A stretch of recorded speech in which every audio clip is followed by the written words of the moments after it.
ustanoviteljica in gonilna zavoda Rodna zemlja, iz katerega ekipa ljudi, ki smo podpiramo razvoj domorodstva v Sloveniji, o katerem bomo danes več povedali. Ta današnji dogodek je eden v nizu dogodkov predstavitve domorodstva, odkar recimo od izpred enega leta, ko smo se bolj resno lotili predstavljanja domorodstva v Sloveniji. Zdaj, cilj današnjega dogodka je, da spoznamo domorodstvo, da pristopimo in da obnovimo Vaški večer Ljubljana okolica oziroma iz njega bomo išli ljudje, ki bomo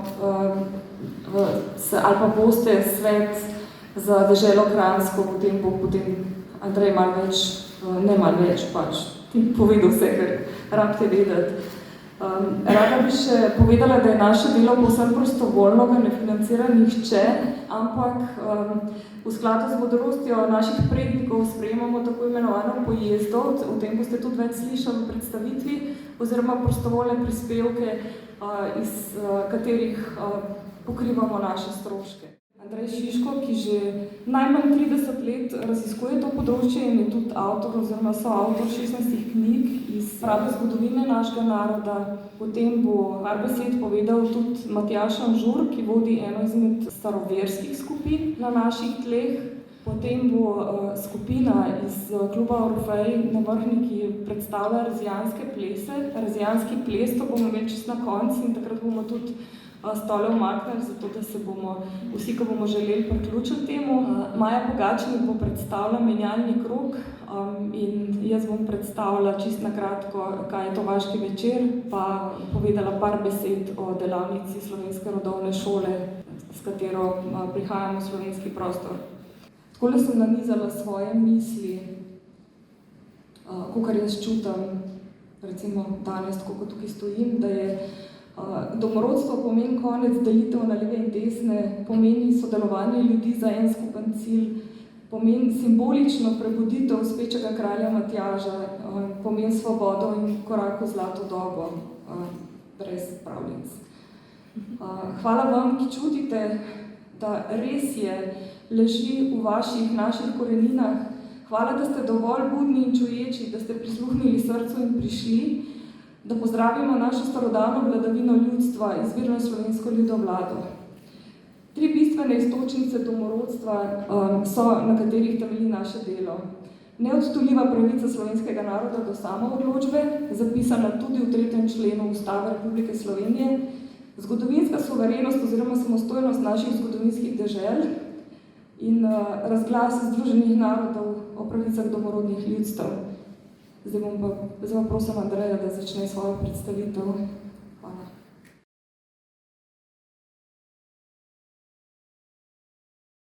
Ko se glasila njegova izvirna pesnitev. Največ sveta otrokom sliši slave. Tje bomo najdli pot, ker nje sinovi si prosti voljo, vero in postave. Ak pa naklonijo nam smrt bogovi. Manj strašna noč je v črne zemlje krili, ko so pod svetlim soncem sušni novi. To je bil nagovor Črtomira svojim tovaršem, tako piše, v pesniti tovaršem. Nobene zveze nima to z 100 in več let poznajšimi komunisti, da ne bo kdo zamešal stvari, tudi takrat so bili tovarši, in to je naša stara beseda. In potem so šli v boj za staro vero in postave. Zdaj dalje pa ne bomo o Francetu Prešernu in njegovih pesnitvah, pač pa bomo o kralju Matjažu in njegovi legendi. To je legenda o kralju Matjažu, ki je bila objavljena leta 1848, 8. velikega srpana, avgusta, v časopisu Slovenija. Glasi se pa tako. Od kralja Matjaža pravijo, da je bil slavni, neperdovitni vitez, kjerkoli se je prikazal svojo črno vojsko, so sovražniki od straha trepetaje utekali. Tedaj so bili Slovenci mogočni, slavni in srečni. Po njegovi smrti se je pa Slovencem vedno hujše godilo, zato je pregovor, kar kralj Matjaž spi, nobene več pravice ni.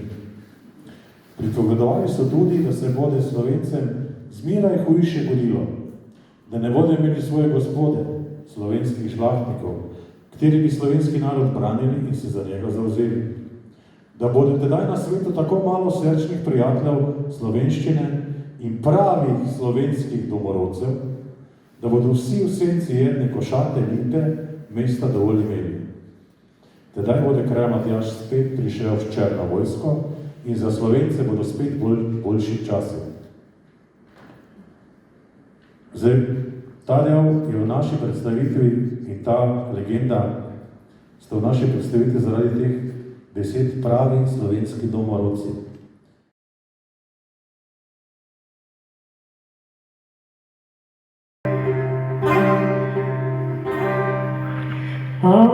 Daj Boge, daj dobrote, daj nam znovu dobrote. Daj začne zelene pravice, daj ognika in ognice, daj nam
Ko rečemo omični, so to mišljeni kulturni in žalostno in za zamisliti se je treba na tem, da moram slovensko besedo omični prevajati.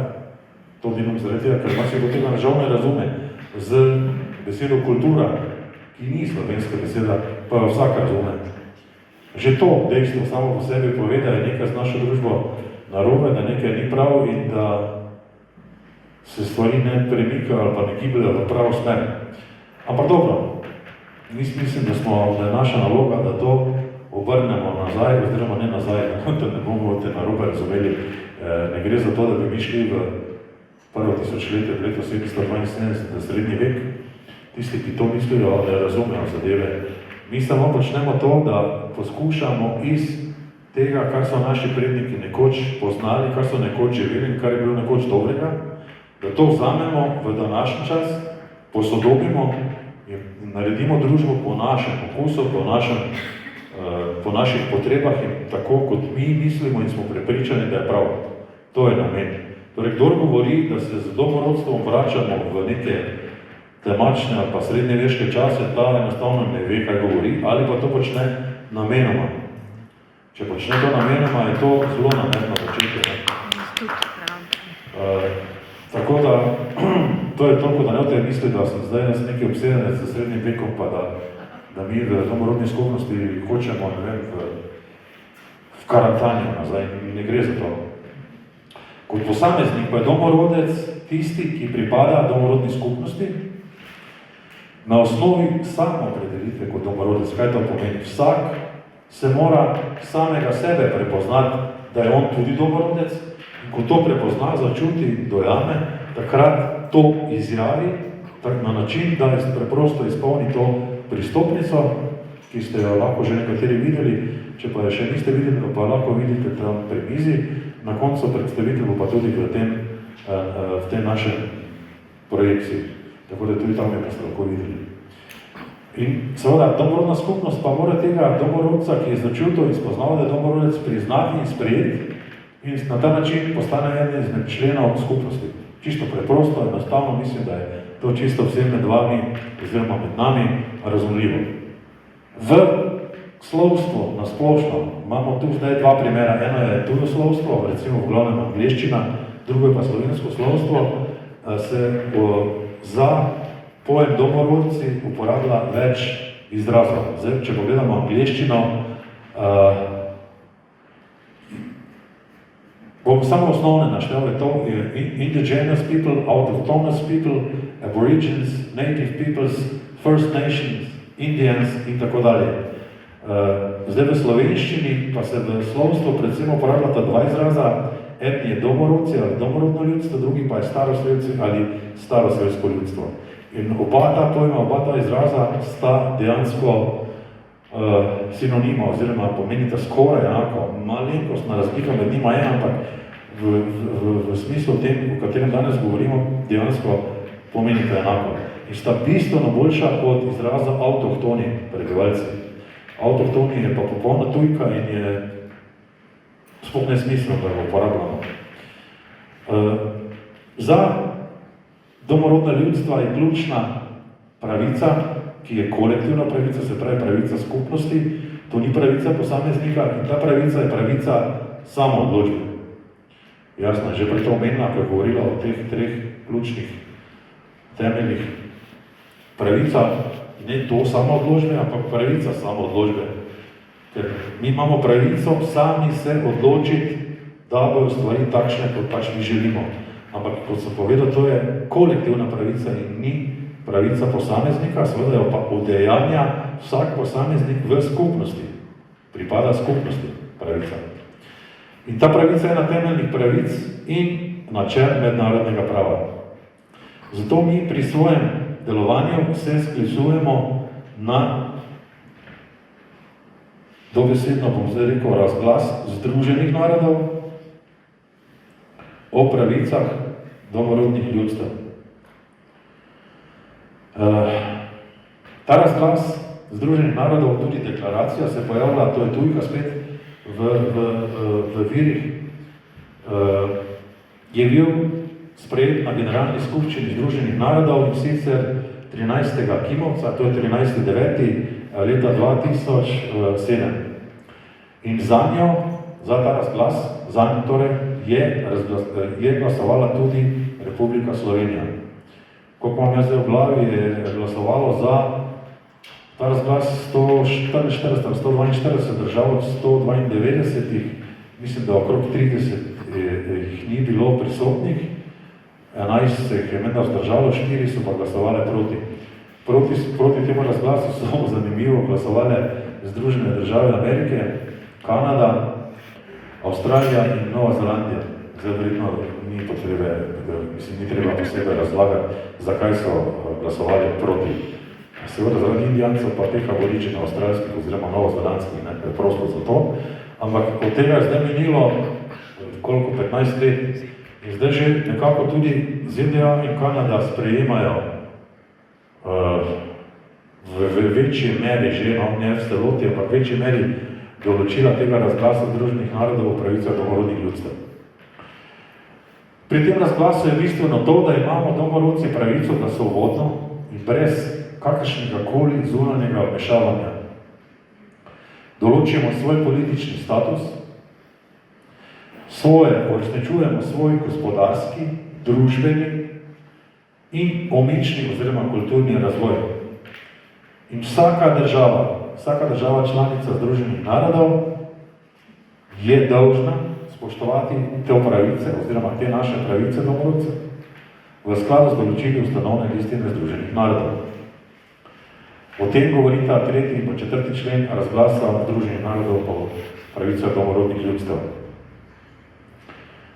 Nadalje, kaj je za nas zelo pomembno, je to, da imamo domorodci pravico, da sami, torej pravico imamo najprej ustanoviti, potem pa tudi nadzirati in izvajati dejansko vse, kar se dogaja znotraj našega lastnih izobraževalnih postopkov in institucij. Te morajo zagotavljati seveda izobraževanje v našem jeziku, predvsem pa, in to je najbolj pomembno, mora biti to izobraževanje skladno z našimi umičnimi metodami poučevanja in učenja. O tem govori 14. člen tega razglasa ali deklaracije in to pomeni naslednje.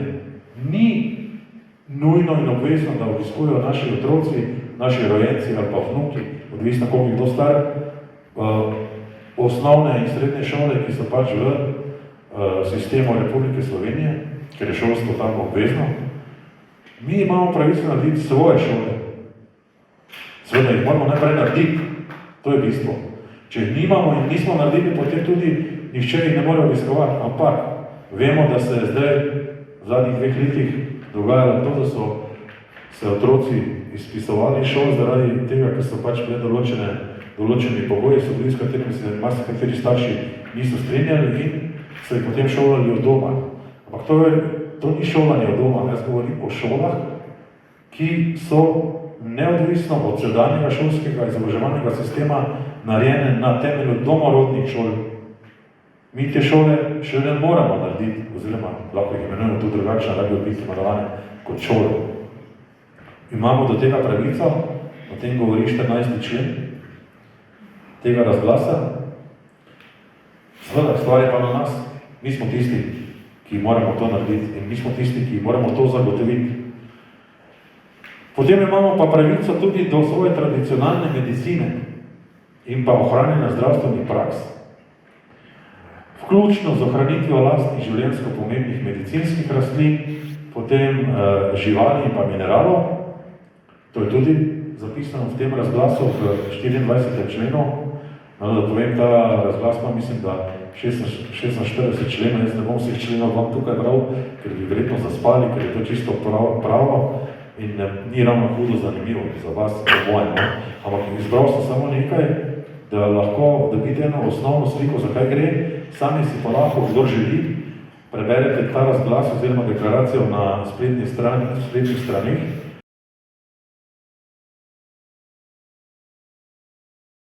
No in kaj se pomeni to, da nisem dokončal? Domorodni posamezniki imamo hkrati tudi pravico dostopa do vseh socialnih in zdravstvenih storitev. Zdaj bom pa to ponazoril na konkretnem primeru, spet se bom navezal na to zadnjo 2-letno obdobje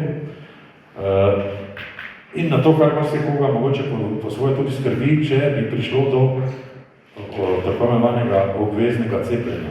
Kaj to pomeni za nas domorodce? To pomeni preprosto to, da v skladu z tem 24. členom razglasa Združenih narodov o pravicah domorodnih ljudstev imamo mi domorodci pravico, da zavrnemo cepljenje in nas noben zakon v Republiki Sloveniji ne more prisiliti v to, da se mi cepimo.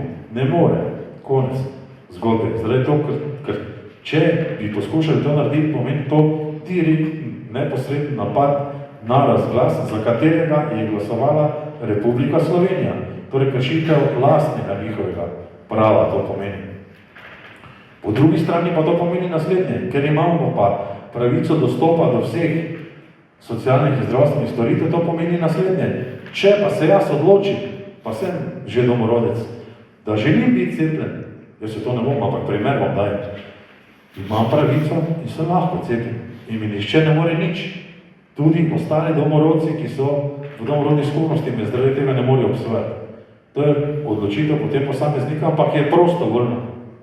To je bistveno pri tem. In potem gremo naprej še na 27. člen, jaz mislim, da počasi zaključil s tem razglasom Združenih narodov, da 27. člen pa govori o tem, da morajo države skupaj z domorodci, torej države, uradni predstavniki Republike Slovenije v našem primeru in pa domorodci, to smo pa mi, naši predstavniki, morajo skupaj vzpostaviti in izvajati pošten, neodvisen, nepristranski, odprt in pregleden postopek, ter nam, domorodcem, priznati naše zakone, oziroma mi bi rekli temu postave, ker imamo pravico do lastnih, ne zakonov Republike Slovenije, ampak do lastnih domorodnih postav, naša izročila, naše navade in sisteme lastništva in pravice, ki se nanašajo na našo zemljo, na naše zemlje in naše vire, torej vodne in vse ostale naravne vire, ključno s tistimi, ki imajo tradicionalne, ki jih imamo mi tradicionalno vlasti, ali pa so okupirani. V tem primeru so lahko okupirani samo strani Republike Slovenije, da se razumemo. To so pa države dolžne narediti. In zdaj, zakaj je Republika Slovenija glasovala za ta razglas? Preprosto zato, ker so predstavniki Republike Slovenije v Združenih narodih bili prepričani, da v Sloveniji se pa tako ne bo našel noben, ki bi trdil, da je domorodec. In ker so oni v to bili prepričani, so bili za. Zdaj pa je stvar sledeča, mi pa trdimo, da smo domorodci, tukaj in danes smo in dostojanstveno trdim, da smo, ne samo danes, to smo trdili že pred meseci in že pred leti, ampak v letošnjem letu intenzivno to počnemo in si ne dovolimo, da kdorkoli trdi, da mi to nismo, kar smo. Država Republika Slovenija je pa dolžna to sprejeti in se ravnati v skladu z zavezanji, ki jih je dala tudi mednarodni skupnosti, torej Združenim narodom. Tako, to bi bilo iz tega zaenkrat zadosti. Tako kot sem povedal, kdo želi, naj si kar prebere kaj več o tem na teh spletnih straneh, če bo treba, pa ste si misli zapomnili, bom še enkrat bolj poznaje povedal.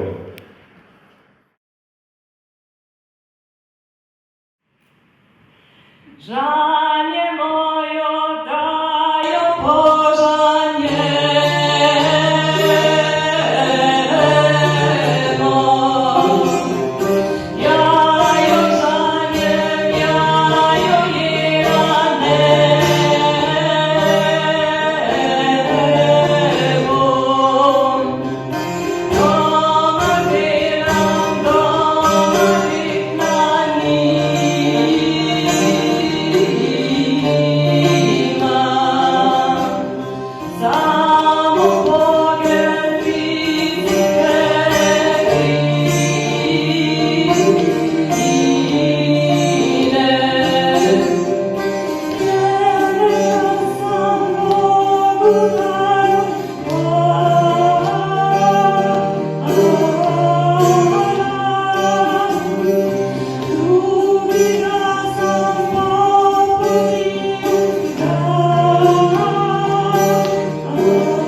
Tako nekako kot Andrej raziskuje te zgodovinske korenine našega naroda, sem jaz mogoče pred kakšnimi zdaj pa mogoče že 17 let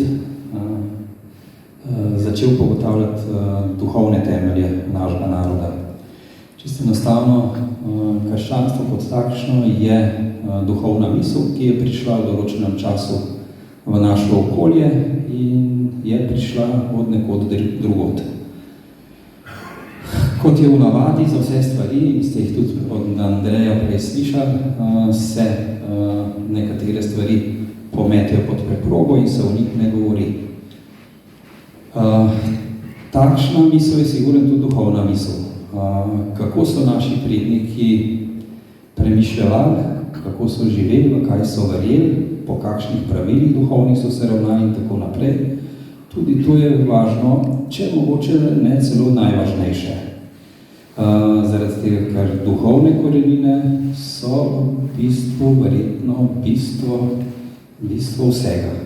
Iz tega potem zraste še ostala kulturna in ostala življenja, da bom tako rekel.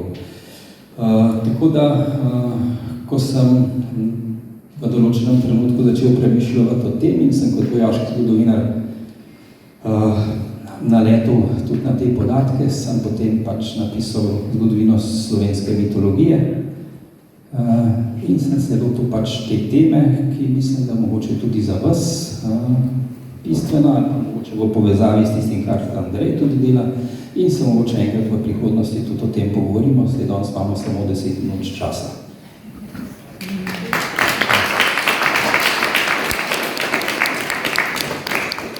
Ja, ti si že šla? Torej, ne se še jaz predstavljam, jaz sem Marta, drugače staroversko Ognjana, seveda sem blizu ognja. Zdaj, ravno z Matjažem smo se prej, ko smo se sem pevala, dogovarjali, kaj naj druži, ne? Zakaj v bistvu, če smo staroverca postala, pogledaj, vsak od naj ima sem prvi razred peruka narejen, ne? Ker pol sva pustila šolanje, pa sva samo eno leto hodila peruko, ne? Ker samo voljno zapustila. Tako da to je že ena stvar, ki nas druži, da smo takoj ugotovili, da nekaj ne štima. Čeprav smo imeli, recimo, podporo na hodno peruko. Tako da, zdaj jaz, mogoče, ko se uporablja beseda staroverstvo, jaz raje uporabljam rodno verstvo, zaradi tega, ker staroverstvo je lahko iz celega sveta, rodno verstvo pa je tisto, kar je v nas, kar je iz naših rodov izhaja in nekaj je ena ezoterika, ki gre z nami iz roda v rod, ki je čutno. Jaz sem se soočila s to duhovnostjo preko zdravilstva, preko zdravljenja, bi rekla čisto tako spontano, hotela sem biti arheolog, kar pa dobro, da nisem bila, ne, ali pa da bi bila šola medicinc, potem ne bi na ta način razmišljala, kot zdaj razmišljam, ker so moje misli proste, ker nisem bila šolana, sicer sem znanstvenik, pa čisto na drugih področjih, nisem onesnažena s to izobrazbo zgodovine ali pa arheologije in imam proste misli in tudi pri medicini. In sem se hitro za to ezoteriko našla, ampak mi nič ni pasalo, ne andska, ne mehiška, ne kitajska, ne ruska, sem kar nekaj čutila svojega, ne. In dokler nisem jaz nebeščka prebrala, jaz v bistvu niti nisem kapirala, da nekaj počnem, kar čutim in kar so mi ljudje povedali, ker sem živela na podeželju, ker me je stara mama učila, ki pa ni dosti hodila v cerkev, ne. Pomeni, me je učila rožce pobirati pa take stvari.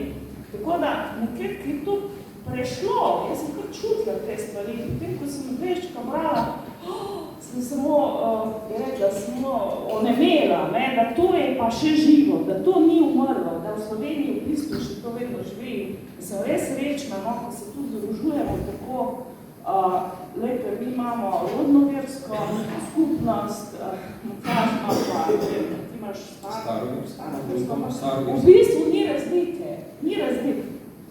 Mi se družimo drug z drugim, ni meja, delujemo po cele Sloveniji, v bistvu, čeprav jaz izhajam z Gornje Savinjske, sicer zdaj vem, da sem Koroška, ne, ampak dobro, sem Dolenjska Koroška, ali kaj? To Koroška? Ne, ja, ne, tako ne. Sem prvi Korošci. Ne, hočem reči, to sploh nima pomene te delitve, ker mislim, da zdaj so nas tokrat suli, da moramo skup stopiti, ne zviti, a smo v Korošcih, ali smo v Dolenjci, ne. Tako da jaz to čisto kratko, sicer pa ste vabili tudi kaj na kak manj dogodek, pa dobrodošli junija.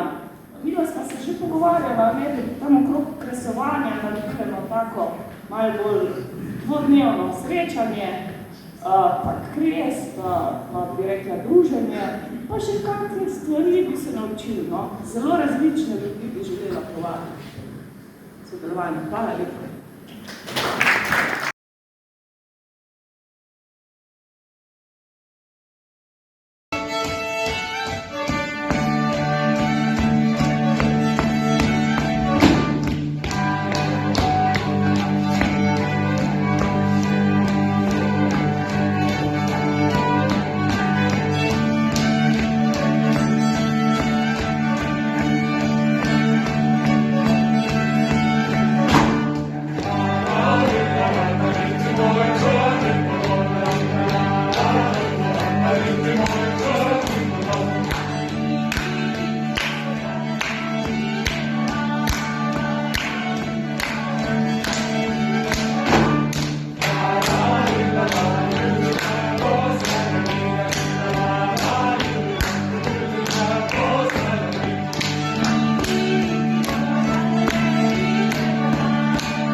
lokalni ravni ustvarili lokalne podporne skupine, ki so bile namenjene v prvi vrsti, preden sem zvedela za domorodstvo, zato da bi ljudje na njih imeli znanje in držo, da ko pride do lokalnih volitev, da bi potem dejansko šli kandidirati, oziroma da bi imeli možnost, da pridejo ljudi zastopati tisti ljudje, ki imajo znanje in držo.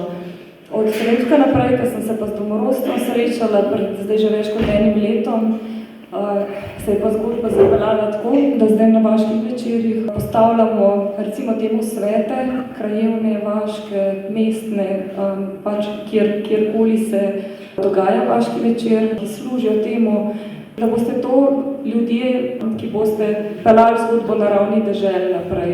Trenutno obstaja 7 vaških večerov v Sloveniji in tudi tukaj v krajinski deželi sta 2, v Škofji Loki pa v Kamniku.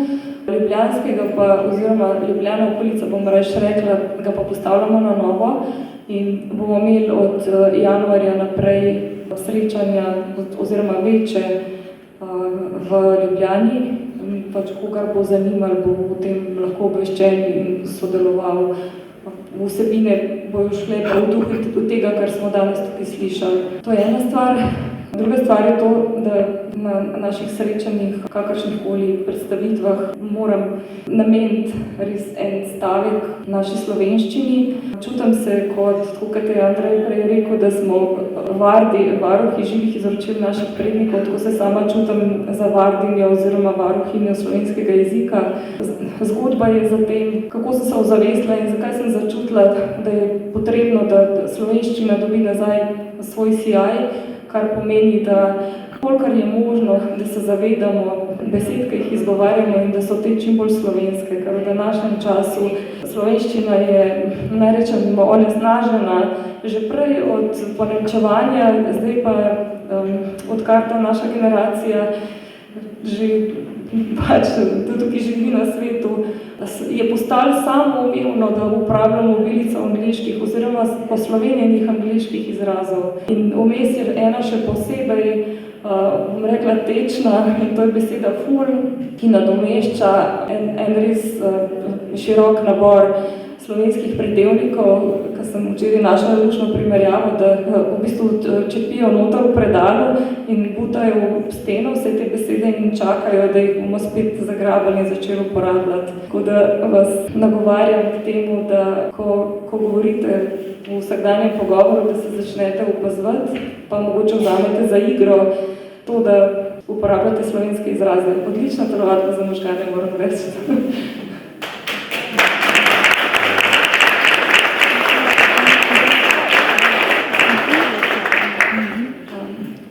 Pa rada še opozorila na svojo 20-letno prehojeno pot pri študiju oziroma preučevanju rodovne šole. Začelo se je leta 2003, ko so izšle knjige sicer ruskega avtorja Vladimirja Megreja, ampak sama sem šolo, ki jo opisuje, 2-krat obiskala in ne bom zdaj razlagala, pač koliko naredila, zato da bi tako šolo v Sloveniji nastala. Sem pa zdaj na podlagi tega, na podlagi izkušenj in na podlagi znanja, ki nam ga zdaj Andrej podaja, oblikovala, rekla, podporne vsebine za ozaveščene starše, ki ste že oziroma so že vzeli otroke ven sistemskega šolanja in jih imajo ali jih imate na šolanju na domu ali pa za kjerkoli učitelje, starše, vzgojitelje, ki ste še močno zasidrani v sistemu. Tam na mizi s knjigami je ena mala zloženka, ker imam ob vsak petek možnost delavnice slovenske rodovne šole. Zdaj ne bom več o tem razlagala, pač kogar bo zanimalo, bo lahko pisal, pa bom povedala več.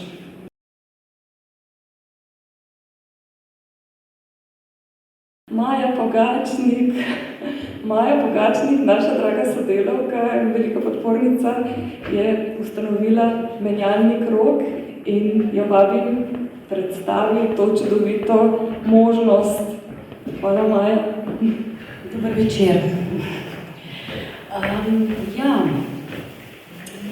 Jaz bom tu predstavila ta menjalni krog res samo v par stavkih, ker je že pozno. Je pa tako, da je ta menjalni krog res ena taka frišna zadeva, ali po slovensko sveža. Namreč ustanovili smo ga približno 10 dni nazaj na vaškem večeru v Sežani, kjer se že dalj časa dobivamo vsak teden. In zdaj je pač prišla ta ideja o menjalnem krogu, ker se nam je to zdelo zelo, kako bi rekla, zanimivo in uporabno. Zakaj se gre pri menjalnem krogu? Gre se za to, da ljudje, mislim, da pač ima vsak od nas ima sposobnosti, ima talente, ima vedenja, znanja in ta znanje, s temi znanji, s temi vedenji, s temi sposobnostmi lahko koristi drugim.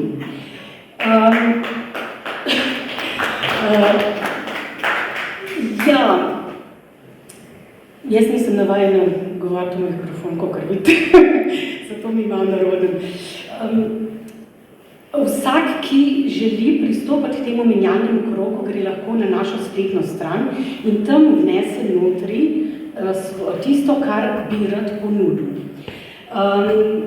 Drugi, ki so tudi člani ali po domorodsko členi tega menjalnega kroga, naredijo isto in tako se vedno vidi, če človek potrebuje nekaj. Se vedno vidi, kaj je v tej ponudbi in se lahko tega človeka pokliče po telefonu in se z njim izmeni, da nekaj naredi zate. Ravno tako lahko nekdo drug seveda pokliče tebe in ti narediš nekaj za nekoga drugega. Osnova vsemu pa je čas. Temu menjalnemu krogu nekateri tudi rečejo časovna banka, ker vsako delo, ki ga ti storiš za nekoga druga, se obračunava po urah. Ker namreč mi izvajamo to absolutno brezgotovinsko, to pomeni, da ne uporabljamo denarja. Kdor se včlani, dobi takole menjalno knjižico, v katero se noter opisuje, kaj je kdo naredil oziroma kaj je kdo koristil in s tem se nekako stvari odvijajo naprej. In s tem podpiramo en drugega. Bom kar dala en tak čist navaden primer, recimo, da bi jaz želela, da nekdo pri meni pokosi travo, jaz pogledam na spletno stran, kdo ponuja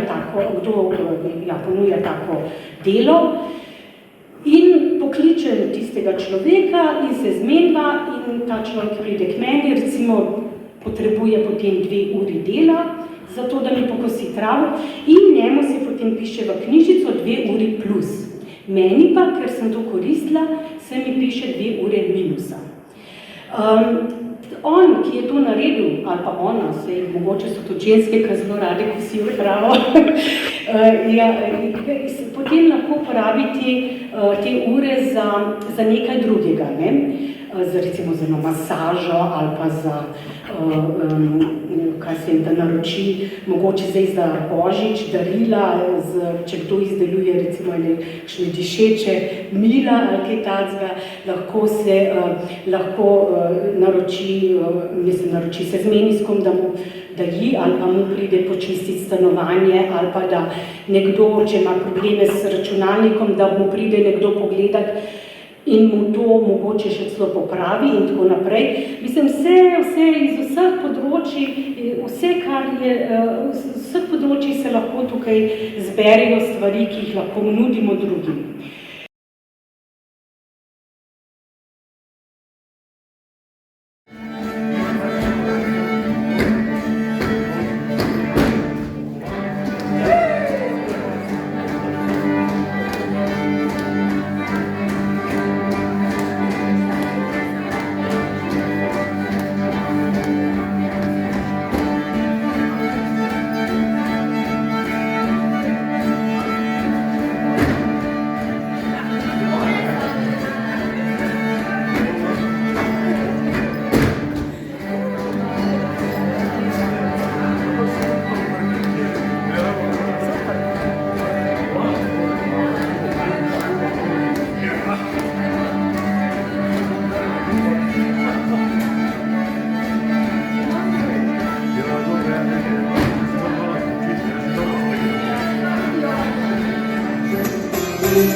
Brati u krugu si ustopimo,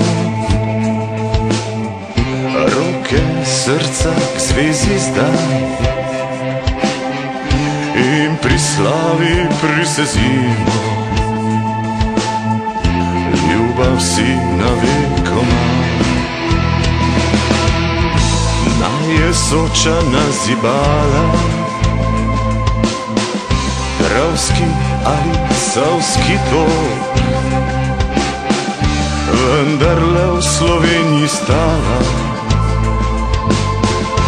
zibka vseh je nje otrok.